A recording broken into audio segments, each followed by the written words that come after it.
After signing up for a Capital One account, completing the setup is essential to access your banking services. Follow these steps to finalize your account setup. Step 1. Access your account. Visit the Capital One website or open the mobile app. Click on the Sign In button and enter your username and password to access your account. Step 2. Verify your identity. Once logged in, you may need to verify your identity. This could involve answering security questions, receiving a verification code via email or text, or confirming personal information. Step 3. Set out security features. Navigate to the security settings in your account. Here, you can enable two-factor authentication, set up alerts for transactions, and review your security questions to enhance your account's protection.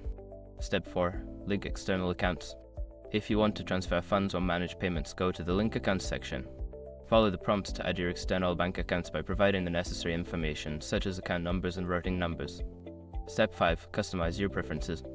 Finally, review and customize your account preferences. This includes setting up notifications for transactions, choosing your statement delivery method, and adjusting any other settings to suit your banking needs.